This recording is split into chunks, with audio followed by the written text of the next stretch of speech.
여러분 안녕하십니까, 김경국입니다. 여의도 25시 오늘이 두 번째 방송입니다. 하루하루 발전하는 방송이 될 수 있도록 오늘도 열심히 노력하겠습니다. 지난주 총선에서 국민의힘이 예상보다 훨씬 심각한 패배를 당했습니다. 다들 실망 많이 하셨고 많이 힘들어 하시고 계십니다. 그렇다고 우리가 넋놓고 주저앉아 있을 수는 없는 일입니다. 새 날을 위해서 준비를 해야만 또 기회가 있을 때 우리가 다시 일어설 수 있지 않을까, 이렇게 생각됩니다. 다들 파이팅 하셨으면 합니다. 이재명 대표와 조국 대표, 개인은 물론이고 또 민주당과 조국혁신당, 온갖 흠결 그리고 부적절한 공천 이런 것들에도 불구하고 국민께서 이런 결과를 만든 것을 보면 정부 여당에 많이 화가 나 있었던 것 같습니다. 앞으로 윤석열 대통령의 남은 임기 3년 안정적인 국정 운영이 불가능할 정도로 많이 힘들겠지만 이 또한 극복해 나가야 할 과제입니다. 윤석열 대통령이 오늘 국무회의에서 사과문을 내놓았듯이 차곡차곡 한 발짝씩 걸어나가는 수밖에 방법이 없을 것으로 보입니다. 그렇지만 당장 야당의 공세가 심해지고 있습니다. 해병대 최수근 상병 사망사고 이후 조사 과정을 둘러싼 의혹을 해소하기 위한 최상병 특검법을 다음 달 2일 본회의에서 처리하겠다고 합니다. 최상병 특검법이 궁극적으로 향하는 방향은 윤석열 대통령입니다. 윤석열 대통령을 향하는 특검법이 분명한데 그럼에도 여당 내에서조차 특검법을 수용해야 한다, 이런 목소리가 터져나오는 등 지금 입장 정리가 제대로 되지 않고 있는 것 같습니다. 윤석열 대통령은 총선 패배의 파문을 수습하고 새 출발을 하기 위해서 한덕수 국무총리 그리고 이관섭 대통령 비서실장 이하 상당수 수석 비서관을 교체하기로 했습니다. 그런데 하마평이 나오자마자 야당에서 벌써 시비를 걸고 있습니다. 이제는 대통령 비서실장의 인선에까지 야당이 참견을 하려 하고 있는 것입니다. 어쨌거나 빠르면 이번 주에는 비서실장 인선안이 발표되고 후속 인선도 뒤따를 것으로 전망됩니다. 민주당 이재명 대표와 조국혁신당 조국 대표는 총선 전부터 지금 영수회담을 하자면서 윤 대통령을 압박하고 있고, 그렇지만 국민의힘은 지금 지도부를 재정비하느라고 아직 대통령실을 향한 야당의 급박에 가까운 압력이죠. 적절하게 대응하지 못하고 있는 것 같습니다. 국민의힘은 오늘에야 당선인 총회에서 이제 새 지도부 구성을 위한 실무형 비상대책위원회 출범시키기로 했습니다. 비대위 성격을 실무형으로 규정한 만큼 전당대회는 최대한 빠른 시일 내에 소집될 것으로 보는데 지금 상황으로는 한 6월 정도가 되지 않을까 예상됩니다. 조만간 비대위원장이 발표되겠지만 전당대회 준비를 위한 실무형으로 규정한 만큼 윤재옥 원내대표가 권한대행을 비대위원장을 맡게 되지 않을까, 이렇게 그럴 가능성이 지금으로서는 좀 높아 보이는 것 같습니다. 그리고 또 22대 국회 첫 원내대표 경선은 늦어도 다음 달 10일 이전에 하기로 오늘 결정을 한 것 같습니다. 영남권 중진인 김도읍, 김태호 의원 이런 사람들이 지금 거론되고 있습니다. 일각에서는 또 그러겠죠. 또 영남 의원이냐 이런 말도 나올 것 같은데 실제로 지금 원내대표를 맡을 만한 중진 의원들이 영남권에 다 몰려 있는 것도 사실입니다. 나경원, 권성동, 윤상현 이런 비영남권 중진 의원들은 아마 원내대표보다 당대표 쪽을 더 생각을 하고 있는 것 같기도 합니다. 국민의힘은 오늘 비례위성정당인 국민의 미래와의 합당도 결의했습니다. 차츰 수습의 길로 접어들고 있습니다. 그런 가운데 윤석열 대통령이 오늘 국무회의 모두 발언과 비공개 발언을 통해서 총선 패배와 관련한 첫 입장을 발표했습니다. 윤 대통령의 모두 발언은 민심 수용 및 경청과 관련해서는 총선을 통해 나타난 민심을 겸허하게 받아들인다. 국민께서 체감하실 만큼의 변화를 만드는 데 모자랐다. 더 낮은 자세와 유연한 태도로 보다 많이 소통하고 민심을 경청하겠다고 했습니다. 그리고 또 민생 안정 및 소통과 관련해서는 국민께서 바라는 변화가 무엇인지, 어떤 길이 국민과 나라를 위하는 길인지 깊이 고민하고 살피겠다. 그럼에도 불구하고 대한민국의 미래를 위한 교육, 연금, 노동 등 3대 개혁과 의료개혁 추진은 멈출 수 없다고 분명히 못을 박았습니다. 특히 총선 과정 일부에서 거론됐던 무분별한 현금 지원과 포퓰리즘은 나라의 미래를 망치는 일로 마약과 같은 것이다. 이 점을 거듭 강조했습니다. 오늘 모두 발언에는 일단 야당을 향한 대화와 회담 제안은 없었습니다. 그래서 총선 패배에 대한 사과도 없고 좀 고개를 좀 갸웃하게 했습니다. 그런데 4시간 뒤에 오후 2시쯤 반전급 추가 메시지가 나왔습니다. 대통령실 고위 관계자가 비공개 발언을 브리핑했는데 윤석열 대통령은 저부터 잘못했다. 대통령이 국민 뜻을 잘 살피고 받들지 못해서 죄송하다. 이렇게 강도 높은 반성 메시지를 내놨습니다. 구체적인 기사 내용은 지금 아시아투데이 인터넷판 기사에 잘 나와 있습니다. 인터넷판 기사를 제가 소개시켜 드리겠습니다. 국무회의 모두 발언과 비공개 발언을 통해서 총선 패배 후 지금 처음으로 오늘 윤 대통령 입장을 발표했는데요. 모두 발언에는 일단 야당과의 관계들이 방금 말씀드렸지만 포함되지 않았는데 비공개 발언에서 강도 높은 자성 발언을 내놓았습니다. 아시아투데이 기사입니다. 윤석열 대통령 엿새 만에 대국민 사과, 저부터 소통, 이재명 만남 열려있다. 이런 제목의 기사가 작성되어 있습니다. 기사 내용을 보면요. 윤석열 대통령 매서운 민심을 사랑의 회초리에 비유하면서 자성하는 모습을 보였고 또 국회와도 더 협력하겠다. 소통은 적절한 시점에 생각하겠다. 이렇게 얘기해서 활발한 소통을 예고했습니다. 기사 내용을 보면 이렇습니다. 윤석열 대통령이 총선 이후 엿새 만에 육성으로 대국민 메시지를 내놓으며 남은 임기 3년 활발한 국정소통에 나설 것을 예고했다. 노동교육연금 3대 개혁과 의료개혁을 흔들림 없이 추진하되 총선 결과는 더 소통하라는 민심의 요구로 받아들여 국민에게 다가가겠다는 것이다. 이재명 대표와의 만남 등 야권과의 협치에 대해서 윤 대통령의 공개 발언은 없었지만 대통령실은 모두가 다 열려있다면서 추진 의지를 밝혔습니다. 윤 대통령은 총선 결과에 대해서 참모들에게 당의 선거운동이 평가받은 것이지만 한편으로 국정 운영이 국민의 매서운 평가를 받은 것으로 봐야 된다. 그 본질은 더 소통하라는 것이라고 말했다고 대통령실 고위 관계자가 전했습니다. 특히 윤 대통령은 이번 선거 결과를 사랑의 회초리에 비유했습니다. 그러면서 자신을 비롯해서 정부가 대국민 소통에 나서야 한다. 거듭 강조했습니다. 윤 대통령은 자식이 매를 맞으면서 무엇을 잘못했고 앞으로는 어떻게 해야 하는지 반성을 한다. 어머니가 주시는 사랑의 회초리가 그렇게 하면 더 의미가 커질 것이라면서 국민을 위한 정치를 얼마나 잘할지가 우리가 국민으로부터 회초리를 맞으며 생각해야 하는 점이다 라고 말했습니다. 절절한 반성의 목소리라고 볼 수 있겠습니다. 다만 국정기조의 변화는 없다는 점을 분명히 했습니다. 국정의 방향은 옳지만 그 국정을 운영하는 스타일과 소통 방식에 문제가 있지 않았느냐가 절대 다수의 의견인 것 같다라면서 국정기조에는 변함이 없다고 대통령실 고위 관계자가 거듭 설명했습니다. 이 관계자는 또 국정기조는 지난 대선을 통해 응축된 우리 국민의 총체적 의견이다. 기본적으로 우리가 추진해왔던 국정기조나 원칙은 가져가되 그동안 제기됐던 여러 기술적인 문제라든가 소통, 지역 예산, 입법의 문제 부분은 잘 조화해 나가도록 노력하겠다고 말했습니다. 윤 대통령이 이날 대한민국의 미래를 위한 구조개혁은 멈출 수 없다. 그렇게 거듭 강조하면서 노동교육연금 3대 개혁과 의료개혁 추진 의사를 재확인한 것도 같은 맥락으로 받아들여지고 있습니다. 그리고 또 포퓰리즘은 경계하면서 영수회담은 피하지 않겠다. 이런 뜻도 분명히 했습니다. 윤 대통령은 어려운 서민들의 삶을 더욱 세밀하게 챙기겠다고 언급하면서도 현금 지원 같은 선심성 정책에 대해서는 마약과도 같다. 이렇게 경계했습니다. 이와 함께 무분별한 현금 지원과 포퓰리즘은 나라의 미래를 망친다. 경제적 포퓰리즘은 정치적 집단주의와 전체주의와 상통한다. 이렇게 거듭 얘기했습니다. 민주당이 총선 기간 동안 1인당 25만 원, 4인 가족 100만 원을 민생회복지원금을 주겠다 이렇게 공약에 포함시켰는데 그 부분에 대한 선을 그은 것입니다. 윤 대통령은 오늘 국무회의 공개 발언과 비공개 참모회의 등에서 이재명 민주당 대표와의 영수회담이나 야권과의 협치 등에 대해서 명시적으로 언급하지는 않았습니다.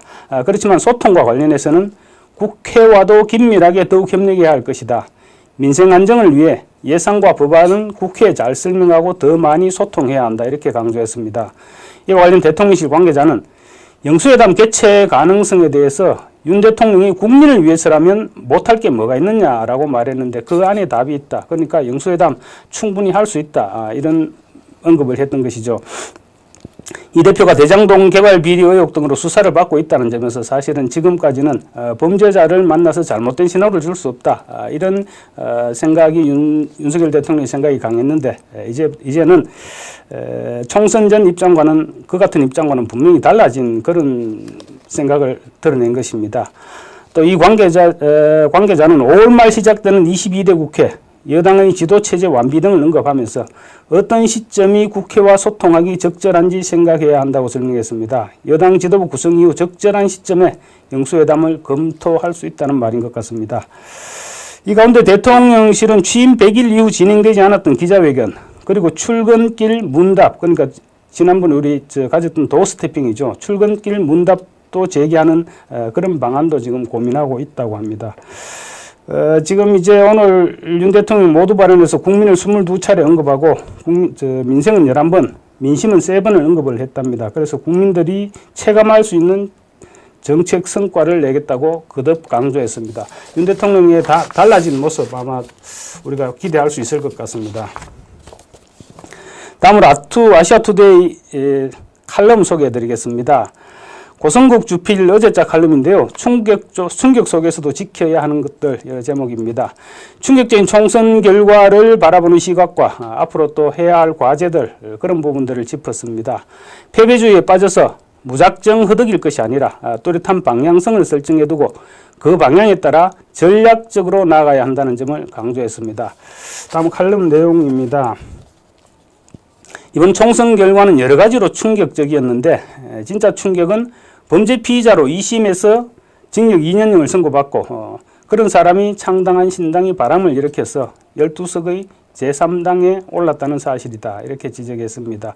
김준혁, 양문석 등 국민의 눈높이에 도저히 맞지 않는 막말과 처세를 한 사람들이 지역구에 당선됐다는 것도 믿을 수 없는 충격이다.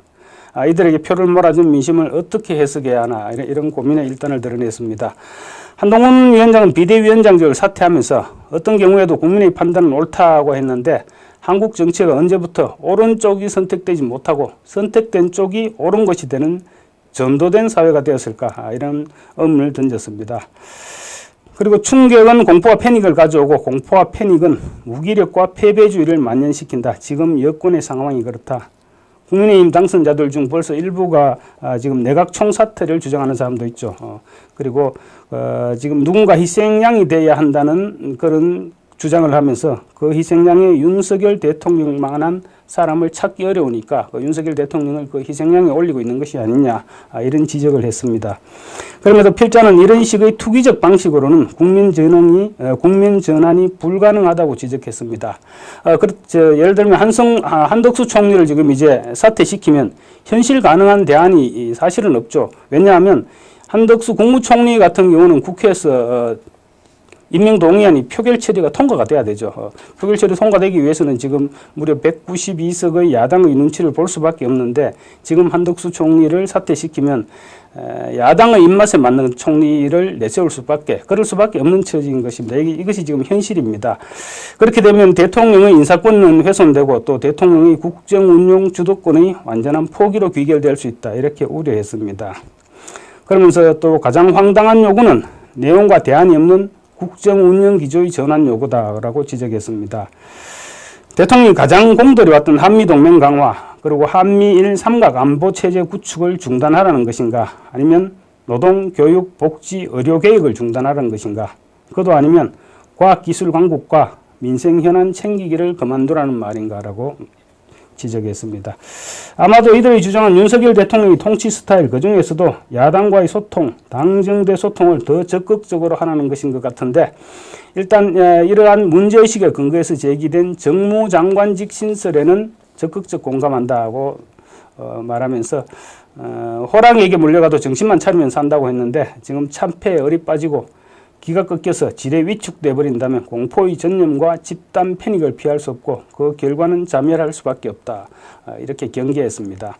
지킬 건 지켜야 한다. 세 가지가 중요하다. 이렇게 세 가지를 일단 지적을 했습니다. 첫째, 대통령의 권위. 둘째, 윤석열표 개혁기조. 그러니까 노동, 연금, 교육, 의료 4대 개혁은 대한민국이 정상국가로 돌아가기 위한 최소한의 과제라고 지적했습니다. 그리고 세 번째, 대통령 중심제인 대한민국의 국정 운영의 중심축은 대통령과 여당이라는 점을 거듭 강조했습니다. 이 세 가지를 못 해내면 여당은 더 이상 여당이 아니고 대통령은 더 이상 대통령이 아니다. 선제적 쇄신을 질서 있게 추진함으로써 국정 중심성을 확보하는 것, 이것은 윤석열 대통령과 여당에 주어진 지상과제임을 명심해야 될 것이란 말로 글을 맺었습니다. 그렇습니다. 비록 충격적인 패배를 당하긴 했지만 지켜야 할 원칙은 반드시 지켜야 자유 대한민국이 지속될 수 있을 것입니다. 다음은 이슈 집중해부 시간입니다. 오늘 또 이준우 전 여의도연구원 기획위원 오늘도 나오셨습니다. 네. 안녕하세요. 네, 반갑습니다. 안녕하세요. 이준우입니다. 반갑습니다. 이제 총선도 끝났습니다. 총선도 끝났고 좀 네. 우리가 마음의 양에 도저히 차지 않는 그런 결과가 나왔습니다만 뭐 어쨌든 그것도 민심이니까 받아들이는 수밖에 방법이 없을 것 같습니다. 그런데 이제 야당이 거대 의석을 가지고 아직 22대 국회가 시작되지도 않았는데도 불구하고 벌써부터 이제 여권을 압박하고 나섰습니다. 가장 처음으로 지금 압박하고 있는 부분이 최수건 상병 특검입니다. 네네. 최수건 상병 특검을 지금 다음 달 2일 본회의에서 처리하겠다 이렇게 얘기하고 있는데 최상병 특검에 대해서 우선 간략하게 좀 설명을 좀 해주실까요? 네네. 그 해병대 수사단에서 최상병 이제 순직에 대해서 이제 사건을 이제 경찰에 넘겼는데 그 과정에서 외압이 있었다. 그래서 그 외압을 밝혀달라. 있었는지 없었는지. 그 내용이 이제 특검의 주요 취지고요. 이게 사건은 작년 8월입니다. 최상병이 이제 구조활동을 하다가 이제 사고 나서 순직을 했죠. 거기서 이제 책임 있는 사람이 누구냐. 이거를 최초의 해병대 수사단에서 조사를 했습니다. 했고, 그 수사단의 결과를 가지고 경찰에 넘겼는데 이 내용이 당초에 넘겼던 것과 달리 바뀌어졌다. 그래서 외압이 있지 않았느냐. 이 내용을 이제 특검에서 밝히자라는 게 민주당의 주장입니다. 그런데 지금 보면 법률상 지금 해병대 수사단에는 수사권이 없는 것이거든요. 그렇죠. 네. 해병대 수사단에는 수사권이 없고 해병대 수사단에서 조사했던 것은 참고 자료이고 이 참고 자료를 토대로 해서 경찰에서 수사를 하도록 지금 이렇게 돼 있는 거잖아요. 그렇죠?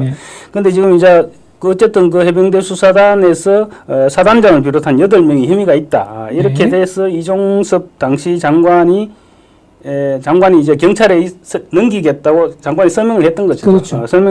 결재를 했다가 무슨 이유에서인지 모르지 번복을 했죠. 번복을 했는데 그 과정에서 이제 대통령실에서 입김이 들어갔던 것이 아니냐. 이것이 지금 핵심인 것 같습니다. 네네. 그런데 따지고 보면 지금 애초에 해병대 수사권이 없는데 법적인 수사권이 없는데 직권 남용이나 수사 방해가 성립될 수 있는지 그런 부분부터 좀 따져봐야 되지 않을까 싶은데. 그렇죠. 근원적으로 따지면은 아까 말씀하신 대로 법적인 근거가 없는데 그 법적인 근거 없는 거를 행사한 거에 대해서 법적인 잣대를 대는 것 자체가 모순이라서 그렇죠. 문제가 있는 게 아니냐 이 지적도 사실 나오고 있습니다. 그래서 민주당에서 저렇게 이걸 특검까지 만들어서 이게 내세울 때 그래서 이게 순수한 이제 어떤 그 취지가 아니라 순수한 어떤 이제 실체를 밝히는 취지가 아니라 정치적 이제 공방의 도구로 쓰기 위한 이제 칼날이 아니냐 이렇게 이제 공격을 받고 있는 거죠. 그러니까 이제 결국은 정쟁의 소재로 삼겠다 이런 의도로 볼 수 있는 것이죠. 네네네. 지금 사실 최상병 특검법 법안을 보면 이 법안 내용도 지금 굉장히 강도가 높거든요. 강도가 높고 범위도 엄청나게 광범위합니다. 제가 보니까 지금 최순실 국정농단 수사를 위한 그 박영수 특검 그때 당시에 105명이었는데 지금 이번에 이 최상병 특검법도 104명까지 할 수 있도록 되어 있습니다. 104명 규모로 거의 뭐 최순실 특검하고 똑같은 그 정도 규모인 셈이죠. 이게 이런 게 정치 의도가 이제 좀 많이 들어간다는 거죠. 그러니까 그게 지금 민주당 의원이 이미 뭐 작년 9월달에 발의를 했죠. 그래서 패스트트랙을 태워서 지금 이제 2월이면 다음 달 3일이면 그대로 처리가 가능한 부분이 돼 있으니까 이게 법안 내용 역시 이거 살펴보면 대통령이 포함되지 않은 교섭단체에서 특검을 추천한다. 그러니까 결국 민주당 외에는 지금 없죠. 대통령이 포함되지 않은 교섭단. 민주당이 자기들이 특검을 추천하겠다는 것이고 법안이 통과되면 지난번 김건희 특검법하고 마찬가지로 수사 과정에 대한 언론 브리핑 또 언제든지 할 수 있도록 했습니다.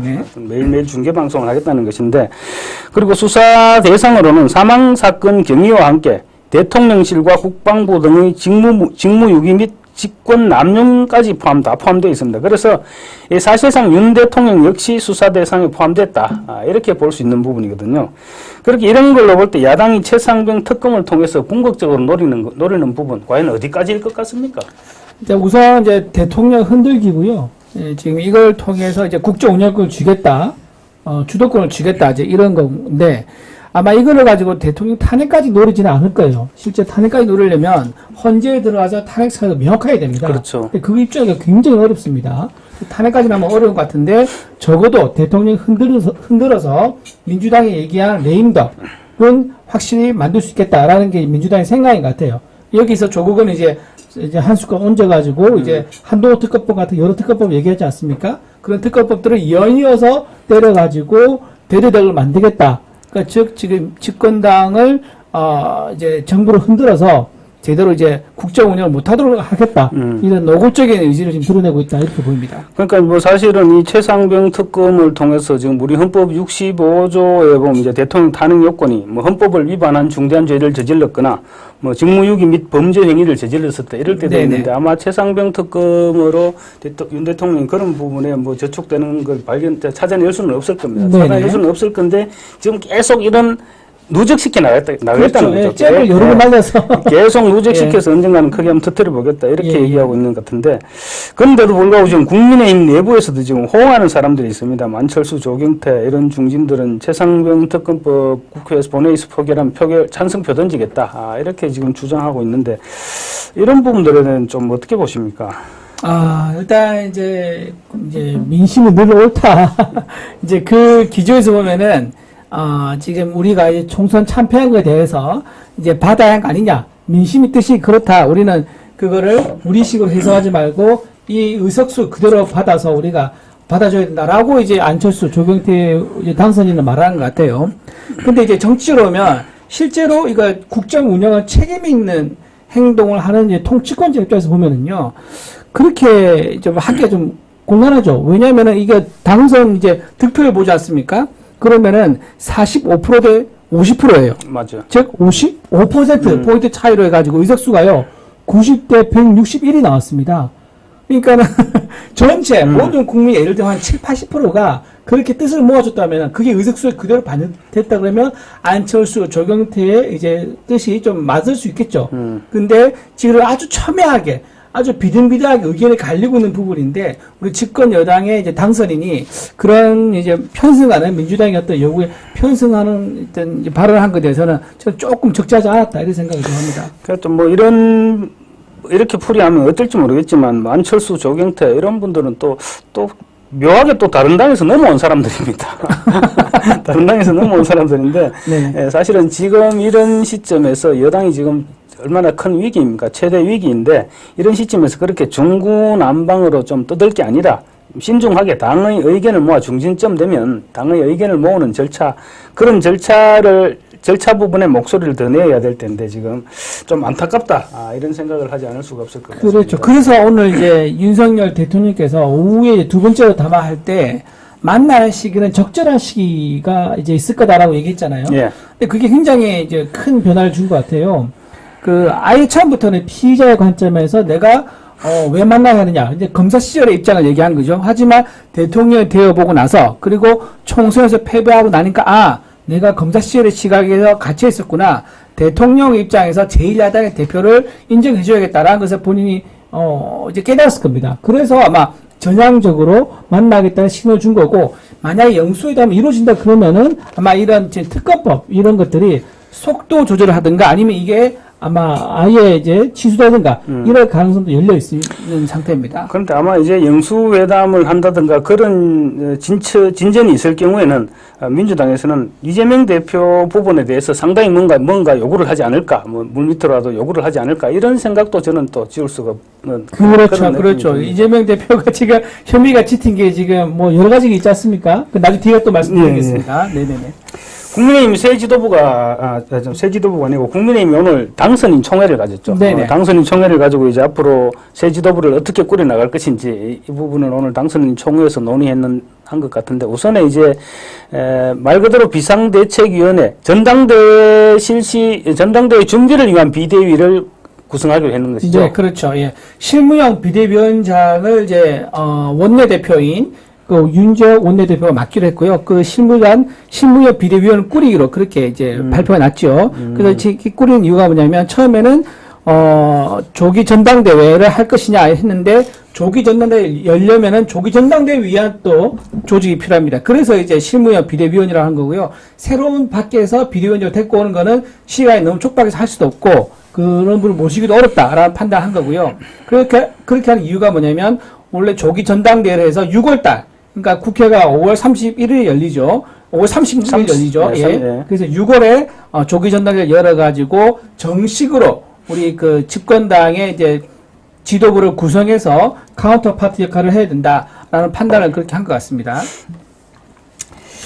빨리 이거 지금 지도부를 선출하고 빨리 당의 안정을 시켜서 윤석열 대통령의 국정 운영을 뒷받침해야 될 것 같은데 이건 조기 전당대회를 실시하는 과정에서 또 개판이 뭐니 이런 잡음이 벌써 나오고 있죠. 예, 잡음이 나와서는 안 될 텐데 또 누가 이제 뭐 나오겠다 비준도 뭐 얘기 나오고 그렇죠. 예. 예. 가급적 이제 차분하게 전당대회를 실시해야 될 것 같습니다.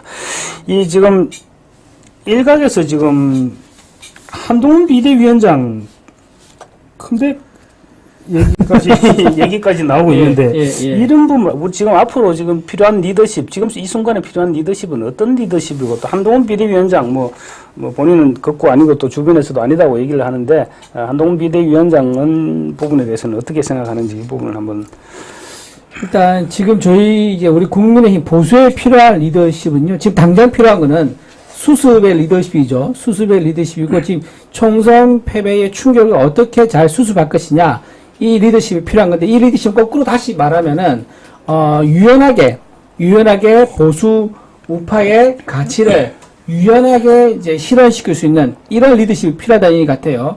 그러니까 집권 여당으로 지금 우리가 왜 패배의 원인 중 하나가 뭐냐면은 윤석열 대통령이 대통령 권한으로서 너무 독주했다. 소통이 부재하고 너무 독주한다. 이게 마냥 그 가장 큰 지적받는 부분 중 하나거든요. 그렇다면 우리 집권 당으로서는 또다시 이런 리더십을 보여줘서는 안 되기 때문에 좀 열려있는 유연한 보수의 리더십을 갖춰야 되는 것. 그게 제일 중요합니다.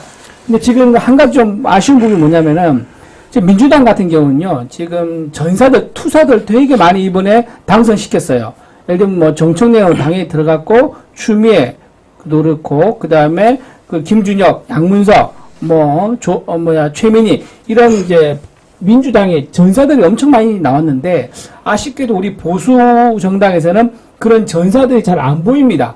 이게 그래서 좀 아쉬운데 결국은 어떤 벌어진 일이고 그럼 우리가 뭘 해야 되느냐? 우리는 팀 플레이로 가는 수밖에 없는 거예요. 그래서 우리가 이런 지금 당선인 대회가 아주 중요한데 어떻게 팀을 짜가지고 저들의 아주 야만적인 이제 전 투사들에 대해서 효과적으로 대응할 것이냐 이런 팀 플레이하는 역할을 잘 짜야 된다. 이번 우리가 22대 국회 열리기 전에 그런 부분이 좀 중요할 것 같고요. 또 하나가 중요한 건 뭐냐면은 우리 영남 보수의 그 우리 기발도 정당이라는 거 있지 않습니까? 이거를 우리가 좀 쇄신할 필요가 있다.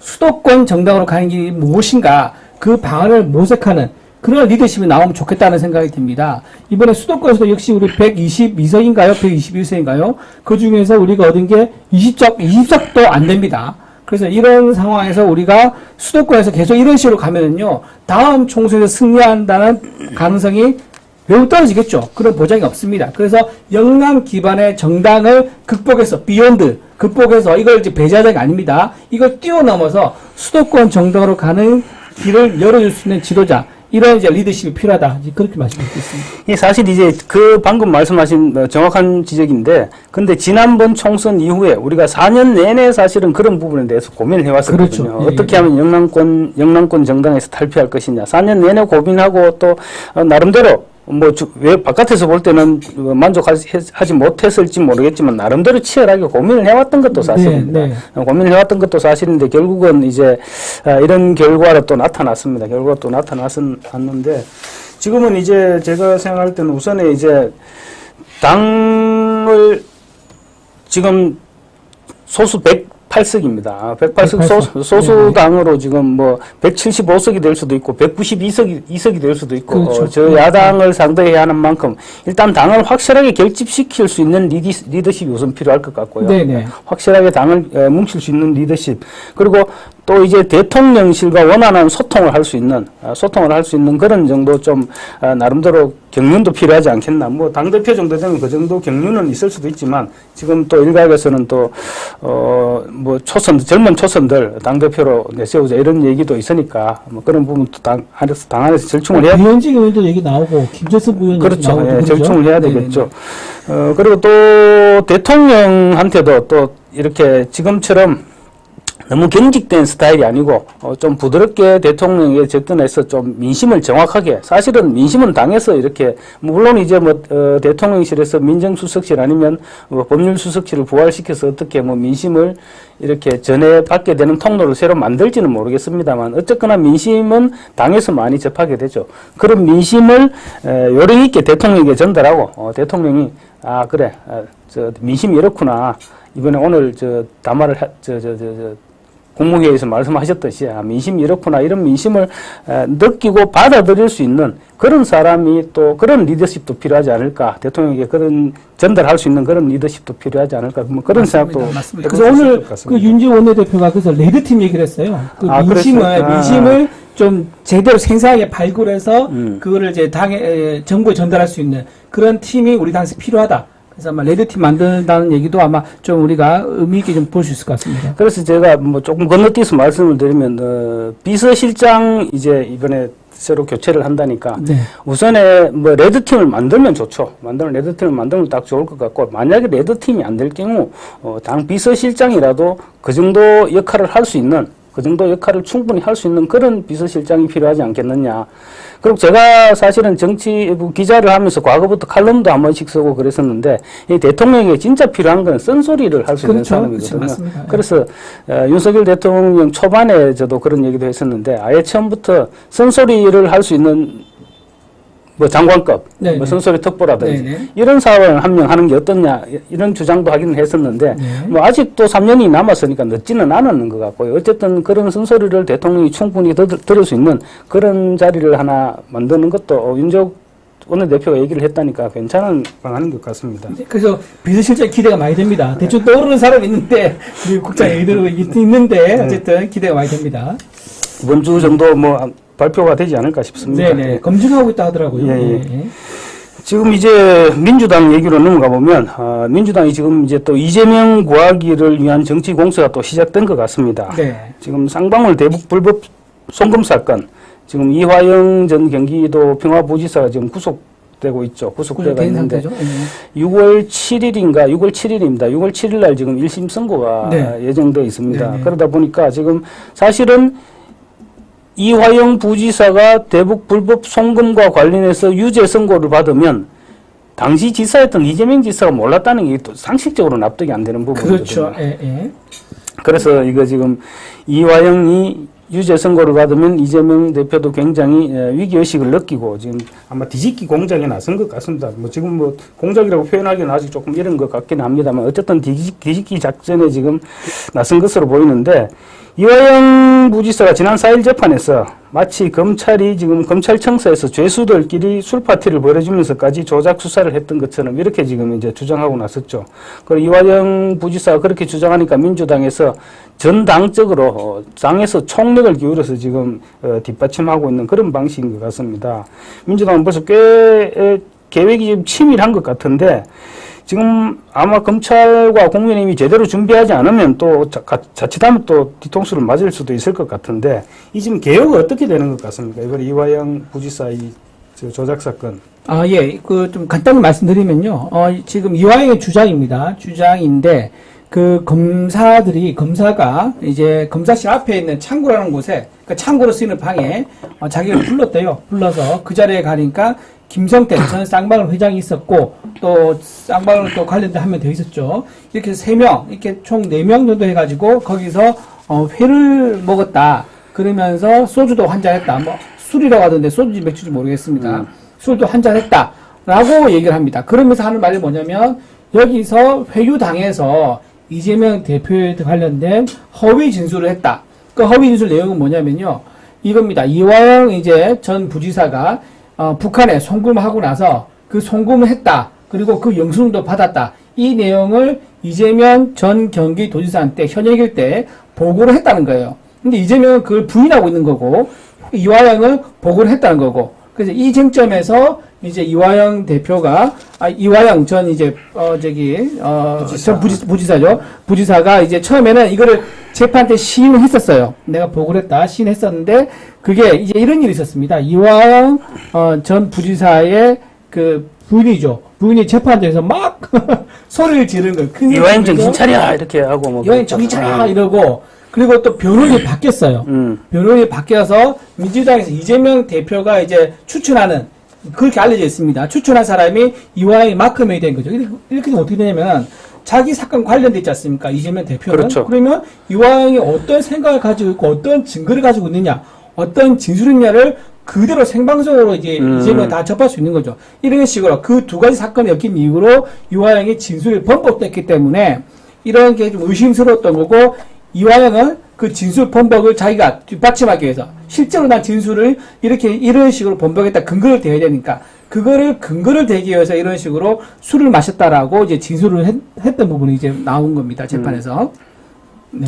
그래서 지금 보니까 이화영 부지사가 그런 주장을 재판에서 그런 주장을 하고 나니까 민주당에서 그게 4일이었거든요. 그렇죠. 4일인데 네. 기다렸다가 총선이 끝나고 총선이 압승하니까 민주당 독재정치탄압대책위원회 여기서 지금 대대적으로 치고 나온 거거든요. 그렇죠. 네. 여기서 대대적으로 치고 나오자 이재명 대표 이제 기다렸다는 듯이 어제 최고위원회의에서부터 이재명 대표 본인이 이제 직접 이제 참전을 했습니다. 네. 직접 참전을 해가지고 어제도 굉장히 많은 얘기를 했고 오늘도 보니까 대장동 재판에 출석하면서 얘기를 많이 했더라고요. 검찰은 황당무계하다는 말을 할 게 아니고 CCTV 출정 기록, 담당 교도관 진술을 확인하면 된다. 이 부지사 진술은 100% 사실로 보인다.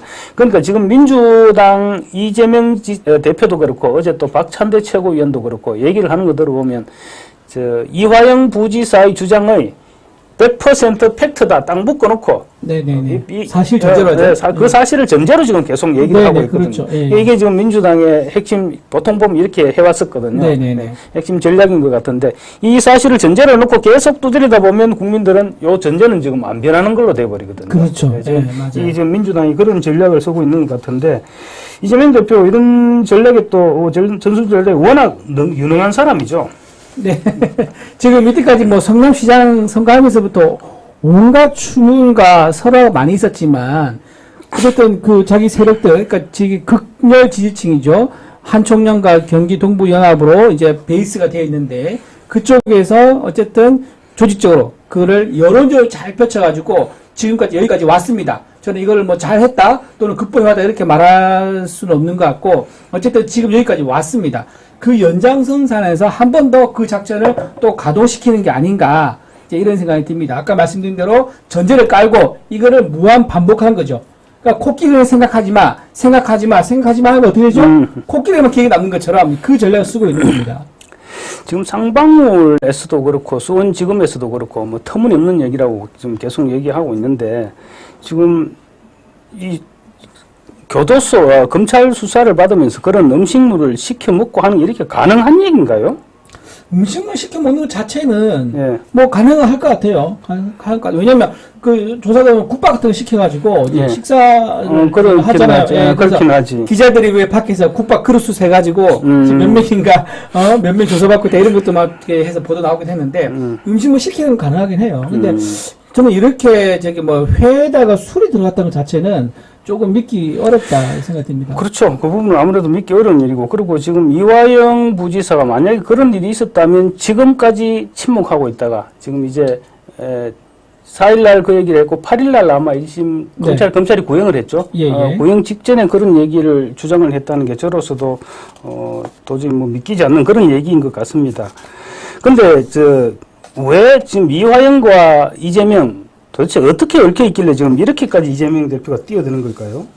예, 지금 이게 굉장히 이제 이렇게 됩니다. 지금 굉장히 중요한 지금 재판이 이제 이재명에 처해 있는 겁니다. 간단히 말씀드리면 대선 후보 시절에 했던 게 뭐냐면은 백현동 관련돼 가지고 본인이 허위 사실을 공표한 게 있습니다. 이게 뭐냐면은 이제 이거죠. 국정감사 때 백현동 관련돼서 용도 변경에 대해서 이제 본인이 뭐라고 진술했냐면 내가 용도 변경 허락한 게 아니다. 국토부에서 압박을 해서 하지 않으면 용도 변경 하지 않으면 너네 뭐 가만 안 놔두겠다. 거의 협박성으로 했다. 협박을 받았기 때문에 내가 용도 변경했다라고 했는데 그게 알고 보니까 허위인 거예요. 국토부에서 담당자가 나왔습니다. 나와서 증언을 한 거예요. 나는 그런 협박한 적도 없고 그런 공문 보낸 적도 없다라고 해서 지금 이게 굉장히 지금 아주 유죄 가능성이 높은 그런 상황이 된 거죠. 이게 공판 20분 정도 열렸습니다. 또 하나가 뭐냐면 이제 경기도지사 시절에 공사 사치랑 관련이 또 이슈가 됐어요. 그때 이제 위증교사 그때 뭐냐면 그 전 성남시장이 본인이 되기 전에 직전에 성남시장이 있습니다. 그 성남시장이 이제 파크부 관련돼 가지고 얘기를 하는데 이걸 뭐라 하냐면은 본인이 검사 사칭 했잖아요. 이재명 대표가. 근데 이걸 자기가 누명이라고 얘기를 해요. 그러면서 뭐라고 근거되냐면 전 성남시장과 성남시장의 비서가 모여가지고 검사 사칭을 했다고 KBS하고 성남시장이 짜고 나한테 누명을 씌웠다. 이렇게 주장합니다. 그래서 이 두 개 건이 지금 굉장히 중요한 사건이 중요한 지금 곧 일어날 선고가 곧 일어날 그런 재판에서 이게 6개월에 일어날 상황이거든요. 그 앞두고 나서 지금 이제 이화영 대북 송금 사건 얘기가 나온 거기 때문에 본인 이재명 입장에서는 이거 중에서 하나씩 이제 해명을 하고 하나씩 혐의가 없다고 우겨야만 되는 뭐 다른 방법이 대안이 없는 그런 상황이 된 거예요. 그러다 보니까 이렇게 무리해서 제가 보기에는 재판장에서 허위 사실을 이제 뭐 허위 자백을 했다 이런 작전을 쓴 게 아닌가 그런 생각이 듭니다. 그 지금 지난 8일날 그 아마 검찰이 구형하는 그 재판 네네. 그 재판이었어 있던 것 같은데 이화영 변호인인 김영철 변호사가 최후 변론을 통해서 이렇게 얘기했다는 거거든요. 이재명의 무죄를 주장한다. 이재명의 무죄가 이화영의 무죄를 의미하기 때문이다. 이런 황당한 주장을 했다는 거죠. 이화영 재판에서 네. 이재명 대표 아직 기소도 안 됐거든요. 그렇죠. 상봉을 그렇죠. 이 관련해서 기소도 되지 않았는데, 그런데 변호인은 지금 이화영 재판에서 이재명의 무죄를 주장하는 이런 희한한 일이 생겼는데, 이 사실 바꿔 말하면 이화영 유죄면 이재명도 유죄다 이런 식으로 충분히 얘기가 될 수 있는 그렇죠. 부분인 것 같거든요. 그런데 지금 이게 아까 뭐 지금 이게 옛날에 했던 민주당의 재판과 되게 비슷한 그리고 유사한 이제 사건이라는 생각이 듭니다. 이게 뭐냐면 이제 한명수 전 총리 있지 않습니까? 그렇죠. 예. 한명수 전 총리도 재판 때 이런 작전을 썼어요. 이게 뭐 작전인지 뭐 변론 수법인지 모르겠지만 한명수도 처음에 건설업자한테 9억을 받아가지고 기소가 됐는데 그게 1심은 무죄됐습니다. 1심 무죄 이유가 뭐냐면 그 건설업자가 자기 진술을 번복한 거예요. 그게 받아들여졌어요. 1심에서. 그래서 지금 이 이화영 씨도 재판이 1심 선고거든요. 지금. 그때 그 한명숙이 1심 무죄 받은 그걸 참고해가지고 진술자의 진술을 번복하게 해서 무죄를 받아보자. 이런 전략을 좀 하고 있는 것처럼 그렇게 보입니다. 그런데 뭐 한명숙 당시 전 총리는 결국은 2심에서 유죄 받고 형을 살았죠. 2심에 증거가 나왔죠. 예. 그리고 그 위정을 했던 그 건설업자도 결국은 또 처벌 받았죠. 2년 징역에 뭐 추징금이 한 9억 정도 나왔었죠. 그러니까 지금 돌아가는 경과가 그때와 거의 비슷한 패턴이다. 네. 이런 지적들을 많이 하고 있더라고요. 그렇죠. 예. 그래서 그 당시 했던 이제 선고했던 그 변론 수법을 그대로 도용해서 지금 쓰고 있는 거고 아마 이게 1심에서 한명숙이 이때 선고했던 그 변론 전략이 그러니까 진술자의 진술 번복 전략이 여기서 먹힐 가능성이 높지 않다. 왜냐하면 여러분 아시겠지만 김만배 씨의 커피 아시죠? 윤석열 대통령이 윤석열 커피. 커피 검찰총장이 커피 타줬다 부장 시절에. 근데 그 얘기인데 이게 어떻게 되냐면 아예 그거 작정하고 짠 시나리오대로 난 거 아니었습니까? 그게 나중에 밝혀졌는데요. 그런 게 지금 사람들한테 알고 있는 상황입니다. 재판부도 충분히 알고 있죠. 그러면 이 진술 번복이라는 게 이게 충분히 짜여진 각본일 수 있다라는 걸 아마 의심을 아마 하고 있을 거고 그래서 이걸 받아들이기 쉽지 않을 거다 이렇게 보입니다. 근데 이제 총선이 다른 얘기로 넘어가면 총선이 이제 끝났습니다. 끝나니까 사실은 총선 때문에 그동안 검찰이 수사를 하다가 중지했던 정치인들 수사 그 부분들이 지금 이제 막 다시 이제 속개가 돼야 될 것 같은데 찾아보니까 지금 너무 많습니다. 민주당 전당대회 돈봉투 의혹 그리고 방금 말씀하신 대선 허위 보도 의혹 수사, 또 이재명 대표 정자동 호텔 개발, 쌍방울 대북 불법 송금, 50억 클럽 의혹 관련 권순일 전 대법관 재판 거래 의혹, 문재인 청와대 울산시장 선거 개입 의혹, 네. 또 문재인 전 대통령 사위 특혜 채용, 뭐 이런 파문이 굉장히 큰 사건들이 지금 줄줄이 대기하고 있는데, 이 하나같이 이건데 야당 정치인들이 주로 관련된 수사입니다. 그런데 지금 이렇게 선거 결과가 야당이 압승을 하면서 이 수사들이 과연 검찰이 빛을 붙일 수 있을까? 이런 걱정도 지금 적잖이 하고는 있습니다. 그렇죠. 이게 참 이게 우리 국힘이 이제 이번 선거에서 승리를 했으면은 이 검찰이 이 수사인데 부담이 훨씬 적었을 겁니다. 그런데 이번에 지고 민주당이 작은 차가 아니라 큰 차로 이겼거든요.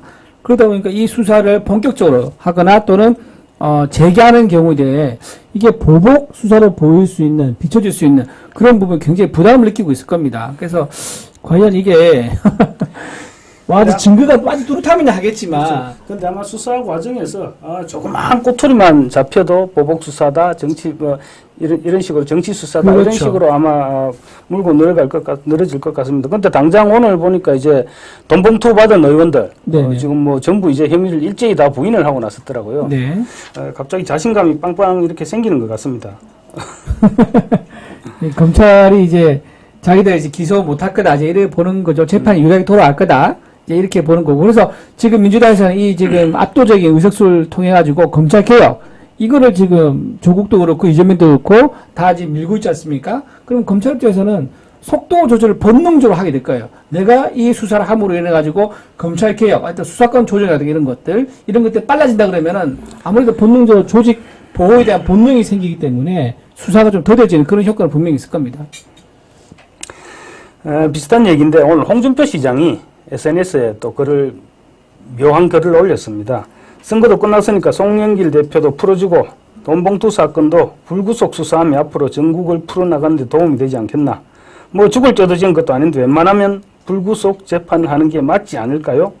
여야 관계도 달라지고 세상도 좀 달라졌으면 합니다. 이런 글을 올렸습니다. 네. 이게 그런데 과연 이제 송영길을 좋다, 송영길을 불구속, 물론 그렇게 실질적으로 우리나라 좀 그렇게 할 수도 없습니다. 뭐 그렇죠. 사법부에서 사법부가 하는 건데 뭐. 구속을 시키는데 대통령이 네. 아니면 정치권에서 어떻게 네. 불구속 풀어줄 수가 있습니까? 이게 될 수도.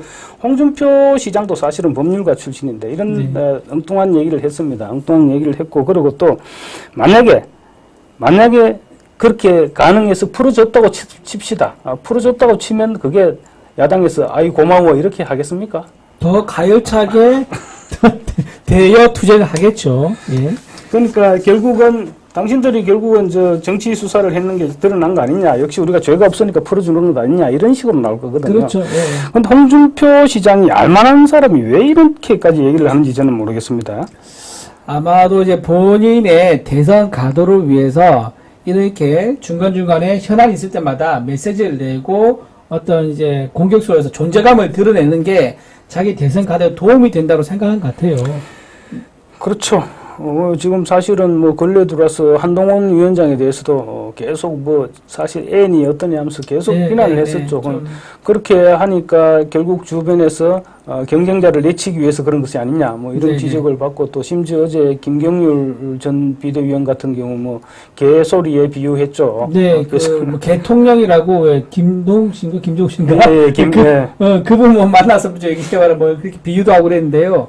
이게 너무 이제 어떤 자기 의견이나 주장을 내는 건 좋은데, 이제 그거 할 때 너무 그렇게 좀 이제 품격이 떨어뜨리는 그런 이제 저열한 표현이나 자극적인 말은 좀 안 하면 좋겠다는 생각을 좀 합니다. 그래, 자꾸 좀 사실은 홍 대표는 이제 총선에서 국민의힘이 패배하고 또 국민의힘 지도부가 지림열렬해지니까 자꾸 내한테 기회가 지금 오고 있는 것 같다. 그런 느낌에서 지금 마음이 자꾸 급해지는 것이 아니냐. 이런 생각을 들게 하는 그런 은행들인 것 같습니다. 그렇게 사실 따지면요. 참 이제 나쁜 생각이 상상력인데, 그럼 모든 대선 주자들이요.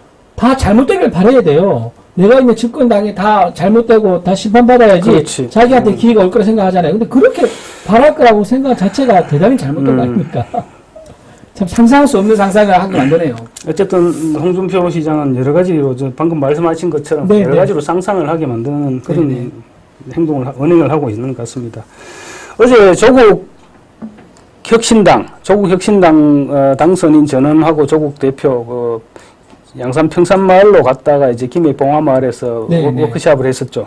근데 어제 양산 평산마을에 갔을 때 문재인 전 대통령 사실은 버선발로 뛰어나오다시피 현관문을 열고 우산 쓰고 뛰어나고 반갑게 이렇게 맞이를 했습니다. 맞이를 했는데 앞으로 조국 혁신당과 문재인 내지 친문 이 관계 그리고 또 그 사이에 민주당 이 관계 정립이 어떻게 가능할 것 같습니까? 지금 조국 혁신당을 받쳐주는 그 베이스가 뭐냐면요. 민주당에서 나온 친문 세력들, 그러니까 민주당을 지지하지만 이재명을 지지하지 않는 세력들, 그리고 호남 세력들 이렇게 구분되거든요. 예. 그렇게 구분되기 때문에 조국 혁신당이 처음에 지지를 받을 때 문재인도 만나면서 여러 번 이제 지지하는 그런 메시지를 보냈지 않습니까? 근데 이렇게까지 의석수를 가져올 거라는 생각을 못한 것 같아요. 생각을 못했죠. 그렇죠. 문재인 전 대통령 놀랐을 거예요. 그래서 너무 반가운 거예요. 자기 친문 세력들이 다시 부활할 수 있는 토대를 네가 만들어줬다. 그래서 반가웠을 거고요. 근데 저는 한편은 또 마음이 더 복잡했을 거예요. 그렇게 조국 혁신당 정도가 밀어주면 좋았을 건데 본인이 더불어민주당 PK 지역을 돌아다녔단 말이에요. 11곳 지역을 돌아다녔는데 다 빵이에요. 빵. 다 이제 낙선을 해가지고 원래 되게 경합지구로 분류됐던 지역인데 그걸 뒤집어서 경합으로 다 쥐게 만들었단 말이에요. 그래서 문재인 전 대통령은 내가 지금 PK에서 좀 욕을 얻어먹고 있지만 아마 차원 정도에서는 이긴 것 같습니다. 차원에서 이겼죠. 이겼죠. 한 곳만 맞아. 한 곳만 이겼죠. 그렇지만 어쨌든 조국 혁신당은 12석을 가져왔으니까 반가긴 했다. 그래서 아마 반가운 마음에 버스발로 나가지 않았을까. 고마운 마음이 들었겠죠. 네. 사실 어제 문재인 전 대통령이 조국 혁신당에 대해서 당당한 정당으로 우뚝 섰다. 조국 당만의 성공에 그친 게 아니라 정권 심판 바람을 일으켰고 범야권 승리에 큰 기여를 했다. 자부심을 가져도 좋다. 이제부터가 중요하다. 조국 당이 집단지성으로 새로운 정당의 리더십과 문화를 보여줬듯이 한국 정치를 바꾸고 발전시킬 것으로 기대한다. 이렇게 얘기했는데 이런 부분에 대해서 민주당이 좀 미묘한 반응을 보이고 있는 것 같아요. 네. 지금 사실 개딸들은 조국 혁신당, 조국 대표에 대해서 조생충 이렇게 얘기를 했더라고요. 네. 조국 기생충. 조국 기생충. 그리고 문재인 전 대통령에 대해서 도움이 안 된다. 네. 이런 비토가 제명 있는 마을 이런 쪽에서 많이 난다고 하더라고요. 지금 사실은 근데 문재인 대통령이 조국 혁신당을 좀 과잉평가를 한 것 같아요. 왜 그러냐면은 사실 12석이 대단한 건 하죠. 처음에 3-4%에서 시작해서 불과 한 달 반 만에 아주 높은 의석수를 만들어냈으니까 처음에 두세 석에서 12석을 만들었으니까. 그런데 그래도 과잉 평가라고 보는 이유가 뭐냐면은 지금 교섭단체 만들려면요 8석이 부족합니다. 근데 교섭단체가 되지 않고 원내에서 사실 활동하기에는 굉장히 제약이 많아요. 그러니까 상임위부터 해서 위원장도 없고 그 다음에 간사도 못 만들고 그다음에 국회 의사일정 할 때도 배제가 됩니다. 그러니까 양당이 교섭단체가 만들어서 일정이 들어가야 되죠. 그러면서 좀 주도적 역할보다는 따라간 역할을 해야 되는데 대신에 이재명보다는 선명하게 메시지이기 때문에 그 선명사 하나에 문재인 전 대통령이 많은 기대를 하고 있는 것 같아요. 내가 지금 곧 조사당 위기 있지 않습니까? 아까 말씀하신 것처럼 울산시장 선거 개입 때문에 거기에 대해서 이재명보다는 조국이 좀 더 나를 잘 지켜줄 거다라는 그런 기대감을 가지고 있는 것 때문에 조국에 대한 기대감 그렇게 드는 게 아닌가 이런 생각입니다. 그럼 말씀 많이 나왔으니까 지금 조국 혁신당 입장에서는 지금 당장 급한 게 교섭단체를 구성하는 것이거든요. 네, 그렇죠. 교섭단체 구성을 하려면 20명을 채우든가 아니면 그 기준을 낮춰버리든가 그렇죠. 이렇게 해야 되는데 그 전망 지금 어떻게 볼까요?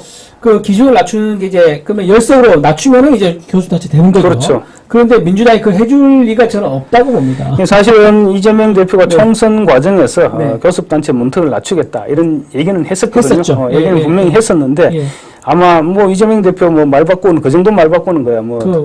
크게 어려운 일은 아닐 것이고 이재명 대표 내 생각으로도 아마 낮춰주지는 않을 것 같은데 지금 어쩔지 모르겠습니다. 낮춰주면 조국한테 힘을 실어주는 거고 아주 당 대표 제3당으로서 역할을 할 수 있게 되는 거거든요. 왜냐면 국민의 미래를 합당하기 때문에 국민의 미래는 교섭단체가 안 될 가능성이 거의 99%입니다. 그러면 제3의 교섭단체가 생기는 건데요. 이재명 입장에서는 계속 내 편을 들어줄 수 있을 거라는 확신을 어떻게 하겠습니까? 못하죠. 못하죠. 경쟁자 잠룡이고 하니까요. 그래서 아마 이재명이 현실적인 판단을 해서 그렇게 기준을 바꿔줄 가능성은 없고 또 8명 꾸어줄 가능성도 없을 거다. 저는 이렇게 봅니다. 8명 이제 뭐 군소정당들 네네. 군소정당들 합치면 지금 6명 정도 됩니까? 네, 6명. 6명 정도 되는데 2명은 이제 당내에서 뭐 시민단체 예. 그 두 사람을 줘야만 이제 8명이, 그렇죠. 8명이 네네. 구성이 될 수 있죠. 예. 아마 이재명 대표 모르긴 해도 제 생각에도 그렇게 조국 혁신당을 쉽게 교섭단체를 만들어주지는 않을 것 같습니다. 어제 봉화마을에서 했던 워크샵, 네. 워크샵에서도 아마 이 부분이 집중 논의되지 않았을까요? 그랬을 것 같아요. 그래서 문재인 전 대통령한테 아직까지 친문 세력이 좀 있으면은 좀 설득해서 도와달라 이런 얘기를 아마 했을 겁니다. 그래서 했을 거고 이제 아마 아까 말한 기준을 낮추는 이런 방법도 논의했을 건데 어쨌든 거기서 뭔가 답을 내기는 아마 어려웠을 거다. 이렇게 뭐 자기들끼리는 해결할 수 있는 문제는 일단 아니니까 네네. 앞으로 어떻게 노력하자 이런 정도 차원이었겠죠. 네네네네.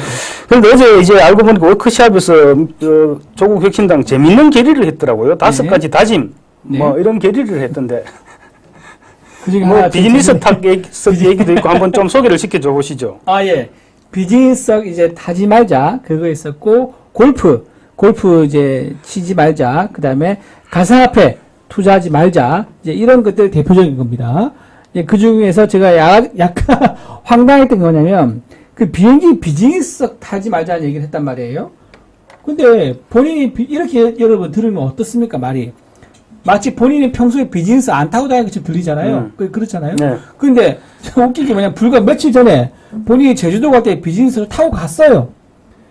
타고 갔는데 그 말은 무슨 본인이 비즈니스석을 뭐 그 한 번이 뭐 당연히 아니겠지만 그 평소에 거리낌 없이 탔을 거예요. 그리고 뭐 자제분도 있고 또 부인이 외국에서 공부도 하고 이러면서 해외도 왔다 갔다 했을 거고 비즈니스석을 이제 본인도 평소에 탔을 것 같아요. 이번에 제주도 가서 탄 거 보니까 그래 놓고 나서 대외적으로는 자 우리는 비즈니스 타지 맙시다라고 말하는 게 나는 너무 참 이게 위선이 아닌가 라는 생각이 듭니다. 조국이니까 가능한 얘기죠. 지금 보니까 네. 4월 2일이니까 불과 네. 2주 전이네요. 2주 전이죠. 딱 2주 전에 지금 네. 비즈니스를 타고 했었는데 해명도 너무 웃겨요. 해명도. 오늘 그 해명 나왔잖아요. 예. 조국 비서실장이 해명을 했는데 뭐라면 조국 대표가 비즈니스를 타보니까는 불편해서 비즈니스 타면 안 되겠다라는 생각이 들었대요. 그래서 오늘 그 얘기가 나왔다는 거예요. 2주 전에 비즈니스 타보니까 타면 안 되겠네라고 생각이 들어서 비즈니스 타지 말자라고 말하는 게 참 조국은 참 뭘 해도 상상 이상입니다. 이게 보니까 오늘 또 그 비서실장이 오늘 김웅호 의원이 그런 문제를 제기했네요. 네네, 김웅호 맞아요, 의원이 이거 비즈니스 석도 내로남불이다 이런 문제를 제기했는데 보니까 조국 비서실장이 이런 얘기를 했네요. 뭐 어떻게 후배가 되나 봅니다. 사랑하는 후배님은 남은 의정 활동에 충실하시고 특검법 찬성 부탁드립니다. 이렇게 또 비꼬았네요. 참 아니 근데 이쪽 정당은 다 비슷해요. 옛날 장하성 전 이제 대통령실의 정책실장 뭐 했냐면요. 강남에 살아보니까 강남 살 필요 없더라 이 말했습니다. 그렇지. 그리고 그 누구야 그 유시민 전 작가는 뭐라고 장관 뭐라고 했냐면은 딸이 외고 가더니 외고 갈 필요 없더라 외고 없애야겠다라고 또 말을 했어요. 그러니까 이런 식으로 저쪽에 민주당의 좌파 이제 계신 분들은 뭘 자기들은 해요. 그리고 다 누려요. 혜택 다 보고 나서 남들 앞에서는 아니 그거 해보니까 별거 아니야 하지마 할 필요 없어. 우리는 다 해봤으니까. 우리는 다 해봤으니까 알아. 이렇게 말하는 게 얼마나 참 이게 보니까 그 5가지 내용 중에 또 하나가 눈에 띄는 게 있는데 네. 부동산 구입 시 당과 사전 협의한다. 이건 도대체 무슨 이게 좀 공산주의 국가도 사회주의 아니고 국가도 아니고 예. 진짜 당과 상해에서 부동산 산다는 게 이게 무슨 어디서 나온 발상인 짓은 도저히 이해가 안 됩니다. 왜 사회연대 임금제라는 거 하자고 했잖아요. 그러니까, 예, 그것도 그거예요. 되게 월급 많이 받는 사람 월급을 중소기업 깎자 이 얘기잖아요. 말도 안 되는 얘기인데. 그렇죠. 남의 월급을 남 노동의 가치를 어떻게 자기가 마음대로 평가를 합니까? 그러니까 지금 이런 부동산 구입 시 당과 사전 협의한다 이런 발상을 할 수 있는 거예요. 그러니까 상호명 이게 정상적인 사고 방식을 가진 사람이라면 이런 발상을 할 수가 없죠. 그렇죠. 사실은 뭐 회기준 골프 금지 이런 부분들도 조국 자기가 골프를 안 치거든요. 아, 그래요? 저는 안 친다고 들었습니다. 뭐 그러고 하니까 아마 이렇게 편하게 쉽게 얘기하겠죠. 편하게 얘기하는 것 같은데 또 있네. 보좌진의 의정 활동 이외의 부당 요구 금지. 뭐 이거는 뭐 그렇게. 뭐 이거는 뭐 얘기 많이 나왔죠. 이제 의원실 갑질하는 게 가끔 그러니까, 있거든요. 그거 하지 말자 해도 그건 좋습니다. 네네. 그런데 이런 식으로 지금 조국 혁신당이 이제 의정 활동을 시작을 하는 것 같습니다. 시작을 하는데 앞으로 이런 아마 깜짝깜짝 놀랄 일들이 계속 터져 나오지 않을까 이런 우려부터 하게 되네요. 예. 뭐 말하다 보니까 벌써 1분밖에 안 남았는데요. 이 우려가 지금 너무 우려들이 너무 많아가지고 할 얘기 많습니다. 많아서 여기서 조금 줄이고 다음에 또 우려를 계속 얘기하고 또 우리가 또 해야 할 것도 얘기하도록 좀 그렇게 할게요. 시간이 다 된 것 같아요. 네, 오늘 수고하셨고요. 네네.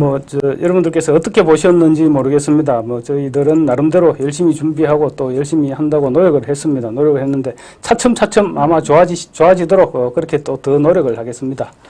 오늘 여기서 접도록 하겠습니다. 감사합니다. 고맙습니다.